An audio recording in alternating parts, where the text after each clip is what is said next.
Iowa City is a unique community.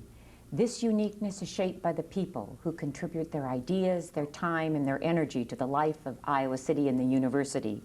Welcome to a series of biographical interviews of special women and men who've affected this community. Their contributions have been valuable, their lives creative and full. What brought them here? Who influenced them? What changes in their field have they been a part of?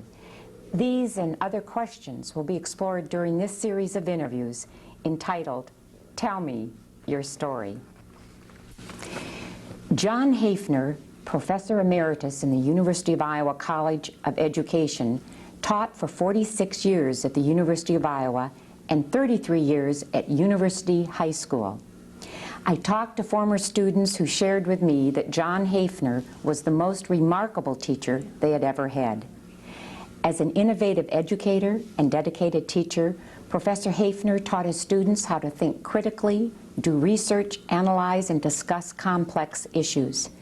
As one of his students remarked, quote, John Haefner presented information in a unique and enthusiastic way. He really turned his students on. Professor Haefner began his teaching at the university in 1945 as an assistant professor of history. He later became professor of social studies education and head of the social studies department at University High School.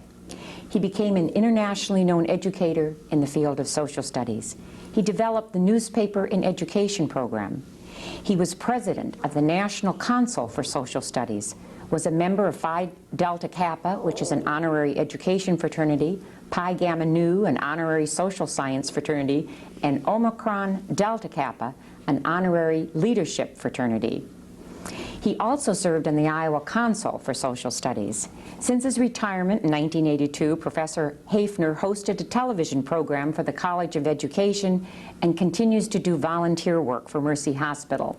He and his wife, Dorothy Welt Haefner, have raised 5 children in Iowa City: Judith, John, James, Joel, and Jeremy, and all 5 children are in the teaching profession. Welcome, John. Tell me your story. Thank you. It's good of you to have me, Ellen.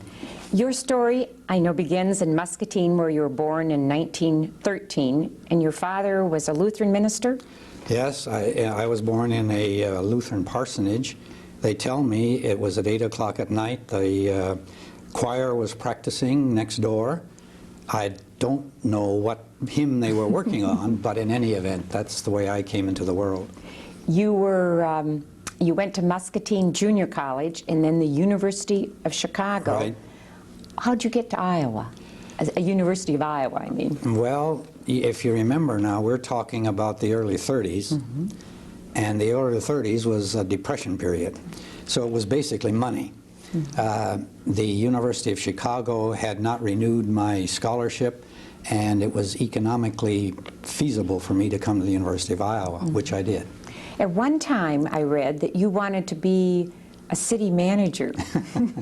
Yeah, I did. I went all the way after high school. I wanted to be a forest ranger, and at the time when I finished college, I wanted to be a city manager. But there was no opening there, and teaching seemed a possibility, so I qualified for that. You didn't want to be a Lutheran minister? No, I didn't. Right. You earned your PhD from Iowa in '42, and then the war interrupted your career, and like so many others. Tell us about this time in your life. Well, first of all, I took my oral defense of my dissertation 2 days before I had to report to the Naval Communications School or Training School in Tucson, Arizona, so it was close. And then after training in communications, I was assigned to Pearl Harbor on the staff of Admiral Nimitz. And then after a year, I joined Admiral Turner's staff afloat on the island hopping campaigns to the Gilberts, the Marshall, and the Mariana Islands, the latter being Guam. After that, I was assigned to the Naval Communications School at Harvard. And in the meantime, after 1 year, I got to see my daughter for the first time. I had leave back and was able to see her for the first time. So that was a real treat. You bet.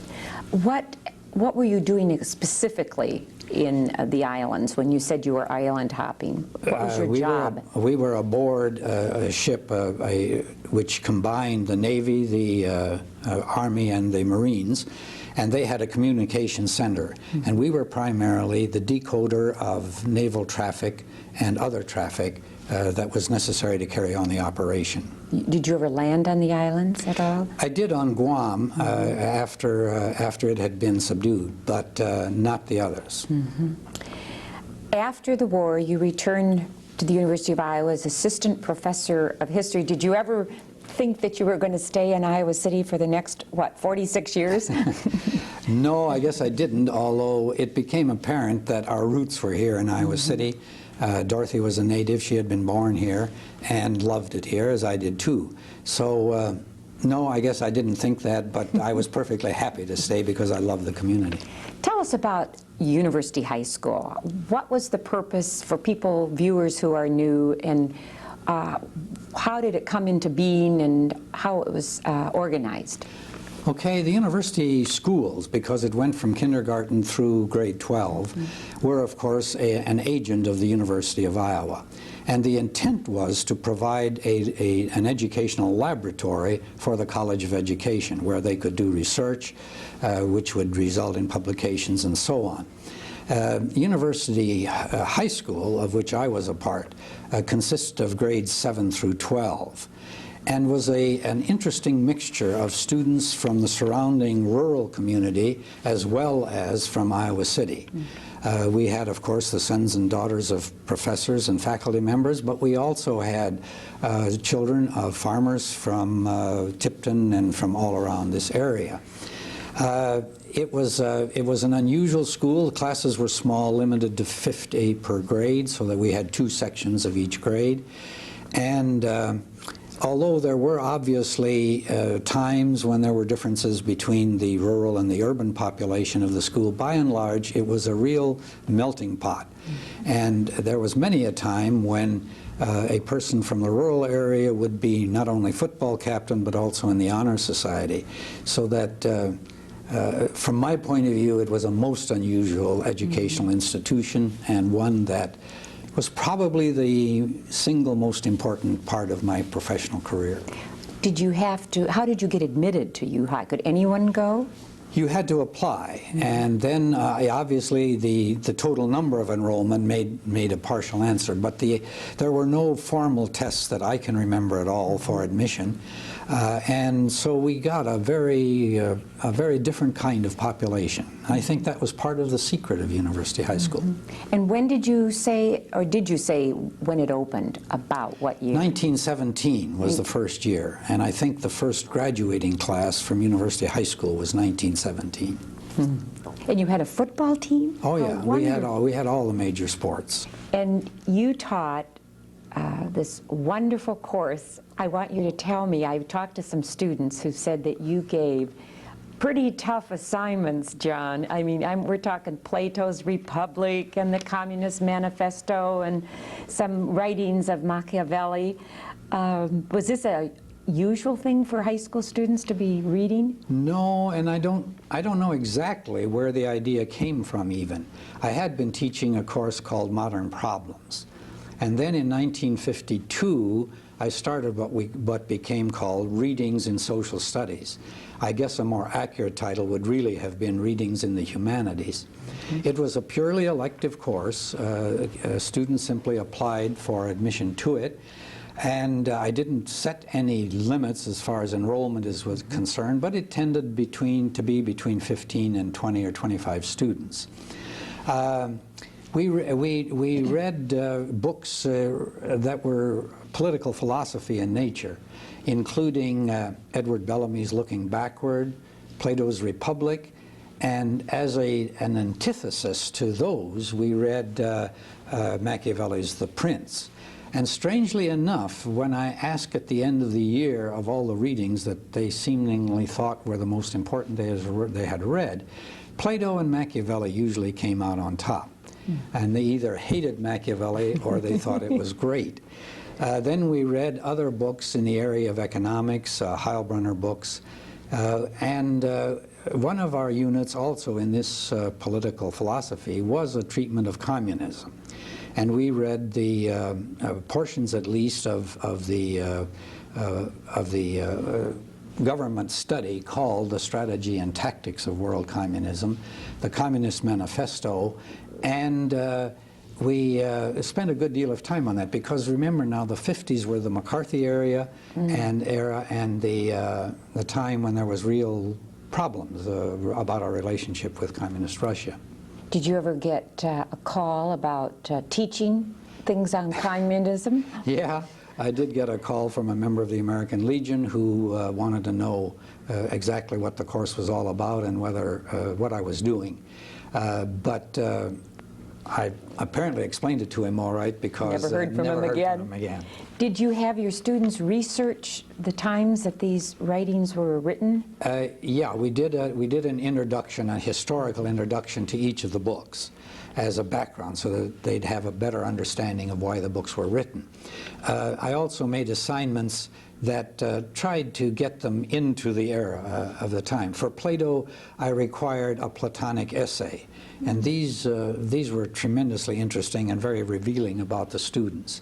And then I required, as a year requirement, a substantial investigative paper, which was of their own choosing. They could choose the topic themselves, and they chose widely. One of the interesting things about those were that very often they reflected an interest that later became a major part of their lives and of their profession.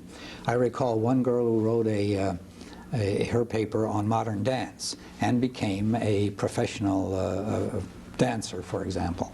And there were several instances of that kind. The word got around, and it was, this is a little incredible, but now remember, we're talking about very motivated students. And part of their desire to be in the course was to meet the challenge of this paper. I had to get pretty tough sometimes, because they tended to skip classes when they had postponed the research. And in order to get them back, I had to promise that a grade would be lowered for every day they were late turning it in or skipping classes. But we had fun, and the papers were really some of them were equal in quality to master's theses that I had the occasion to read in the College of Education. Did you keep any, or did you turn them back? Oh yeah, indeed I did. I have. You have a file? Of them. I have a file of them. You bet. Wonderful. Yeah. Were you a tough teacher? I don't know. I don't know how students really thought of me. One year I asked, and it was a real eye-opener.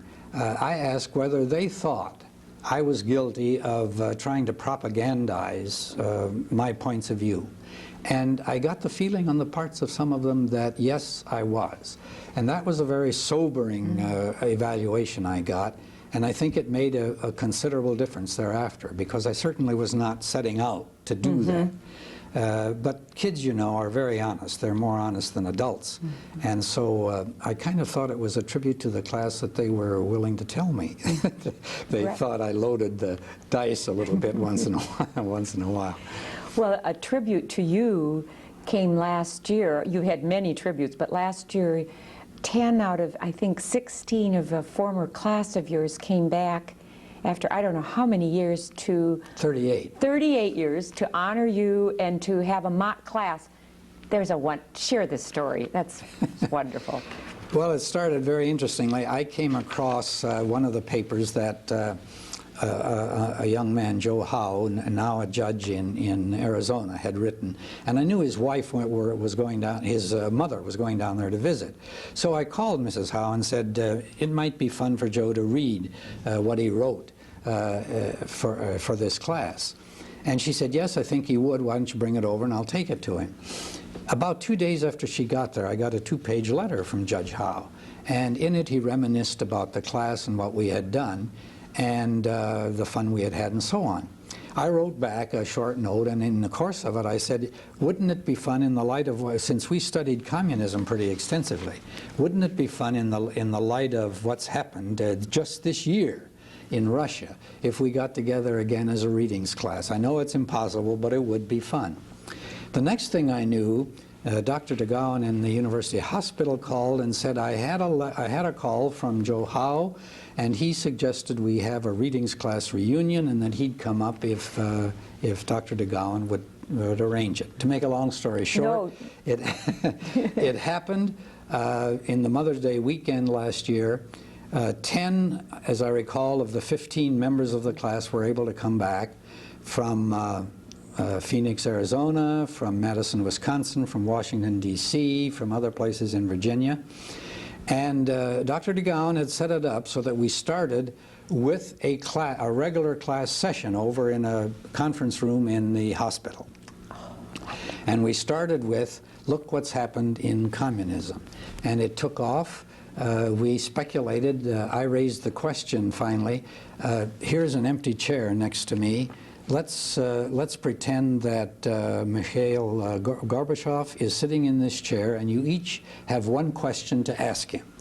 And that somehow or other went around the table, and we got a lot of very interesting reactions to that question.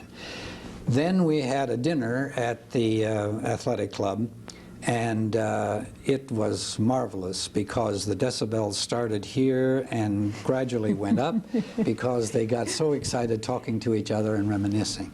It was a high point of 1990 for me. It sounds.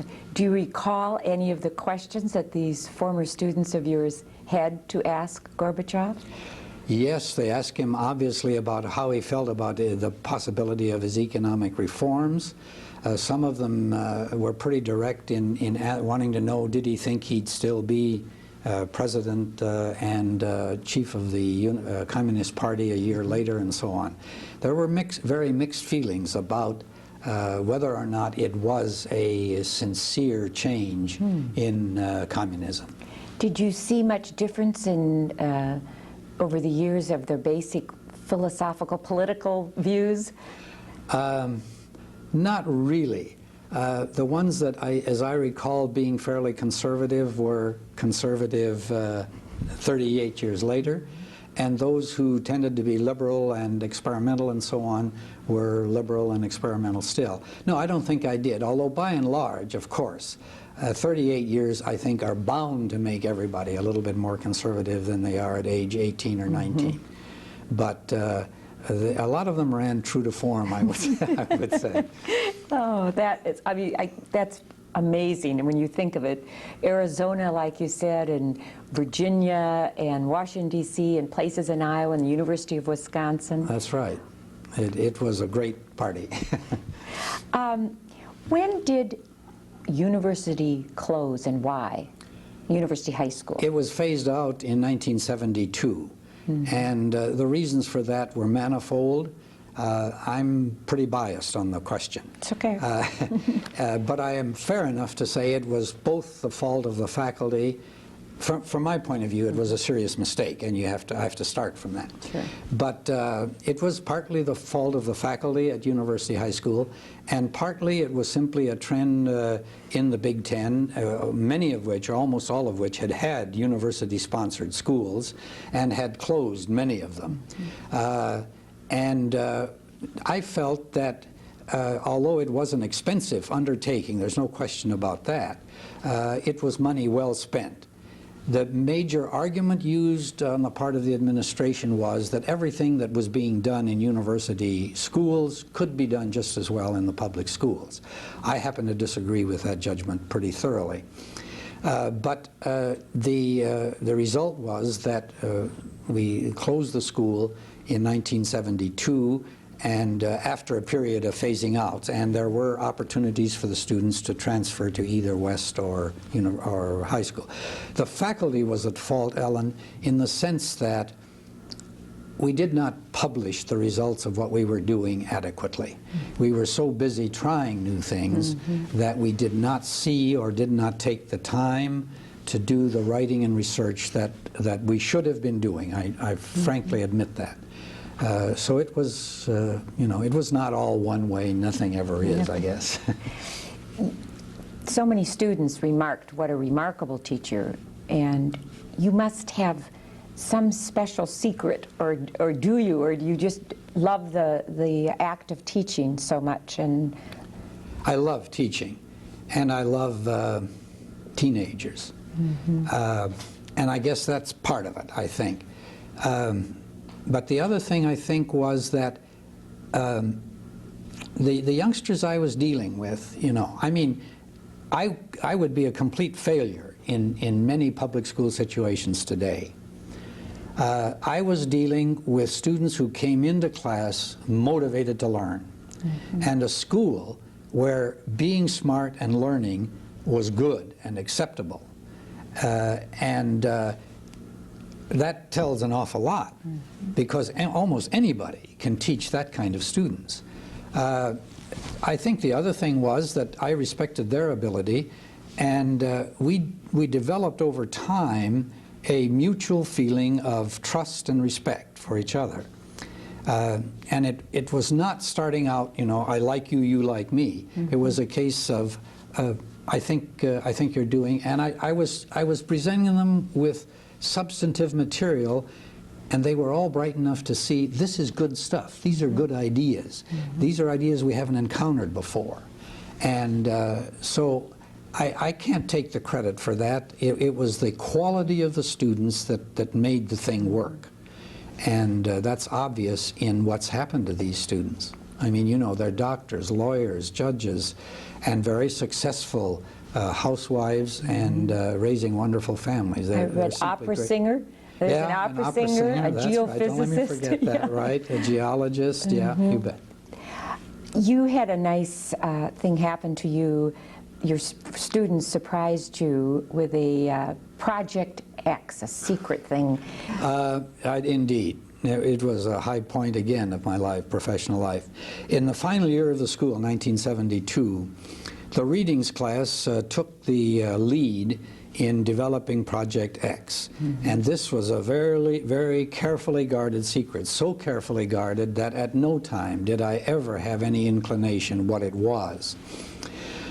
And Project X was an attempt to raise money to send me and my wife, hopefully, to Greece, because I had said in class, I suppose more than once, I wish I could visit Greece, visit the Acropolis, and see all of the things that we've been talking about here. And so they washed cars, and they had bake sales and everything else, and very surreptitiously got lists of all of the classes that I had had and so on. And to make a long story short, at the when the school closed in 1972, the whole school organized what was called the Wake for University High School. And at that wake, they presented, a group of them presented on the platform with sweatshirts, with Hafner's Helots, and the Helots, of course, were in effect slaves in the Greek society, so that they had profited at least to some degree from what we did with Plato, and presented us with a very generous check that made it possible for us to take a wonderful trip in 1973, Dorothy and I and our youngest son, to Greece. So that, you know, what can I say? It was great. It was wonderful. I want to talk a little bit about your involvement with this program about newspapers in education that you started. I think of it as one of the most interesting and probably one of the most significant in terms of total impact of the things that I did professionally. It was simply a belief that children were not reading as much as they ought to read, and that one way to interest them in more reading was to give them contemporary material, and that the newspaper, for all of its advantages and disadvantages, was a real possibility as an important instructional tool that would relate to kids. And so with the help of the newspaper industry, Again, it's a long story, but we started a series of workshops to train teachers in the use of the newspaper as a genuine educational tool. And this thing has spread and developed until it is now an international affair with a weekly, in March always, called Newspaper and Education Week, and with a great many of the newspapers doing it. I see it as a basic contribution, and now the whole problem of literacy, of course, is entered in too.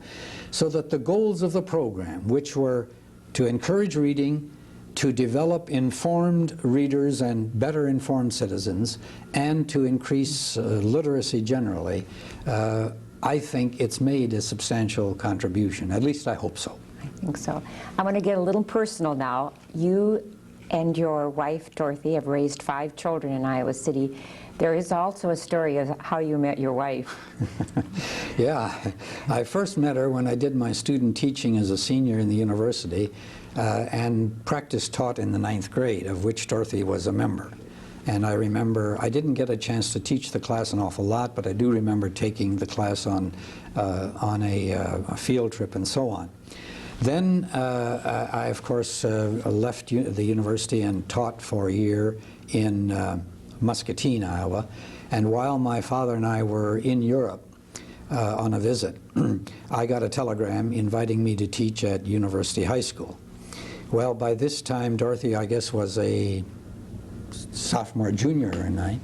And one thing went to led to another, and we started seeing each other. The students, I'm sure, knew about it. The faculty, for a while, not. When it did come to the attention of the director of the school, he called me in and advised me that this was really not a very good idea. He didn't threaten any punishment, nor could he, because he had married one of his students, and he knew that I knew that. So yes, we met in school, and shortly after, just before she graduated from the university, we were married in 1941. Your teaching is in your gene code. You passed on to your children. 4 are university professors, and 1 is a public school teacher. Right. We had a queen and 4 jacks, which I always insisted was not technically a full house, but actually it was. And Judy, the eldest, is a teacher in the elementary schools in Madison, Wisconsin. John, the eldest son, is on the faculty of the University of Wyoming in Laramie in physical education. James is in biology and the environmental studies at Utah State University in Logan, Utah. Joel is on the faculty at Illinois State University in British literature, and the youngest, Jeremy, is a mathematician on the faculty of the University of Colorado in Colorado Springs. So yes, they did opt for education too. You must be very proud of them. I'm proud of them as good people. My last question, because our time is running out, is looking back, what person or event had a major influence in your life, John? Well, of course, personally, my parents and my wife were dominant in my life. Professionally, I think I had 2 particular mentors. One was the man who served as my dissertation advisor, Professor Louis Pelzer, who was an extraordinary man and who was a real, genuine teacher who loved graduate students and influenced me a great deal. The other one was a man who, in the College of Education, Professor Ernest Horn, whose philosophy of education I thoroughly adopted as my own, and that I believe is still a highly valid educational philosophy. Those 2 men professionally influenced me very much. But looking back overall, Ellen, it was my association, the joint association between being an integral part of University High School and of the university in the College of Education and Liberal Arts that dominated the influence on my career, I guess. Well, it's been wonderful to have you as a guest. It's been great to reminisce, and I appreciate your asking me. My guest has been the remarkable teacher and respected educator and researcher, Professor John Haefner. Professor Haefner was in charge of the Social Studies education major at the University of Iowa and chair of the teacher training program in Social Studies at University High School. He retired in 1982. Professor Haefner is a member of many honorary fraternities for education, social science, and leadership. He has served on national and state councils for social studies in varied capacities. John Haefner was the impetus for the Newspaper in Education program, a joint project between educators and the print medium to introduce children to reading newspapers. A volunteer at Mercy Hospital, he and his wife, Dorothy, have raised 5 children in Iowa City. A dedicated teacher, an innovative educator, an inspiration to hundreds and hundreds of students, here is a man who has made a difference. A recurring statement from many of his former students is, John Haefner was the best teacher I ever had.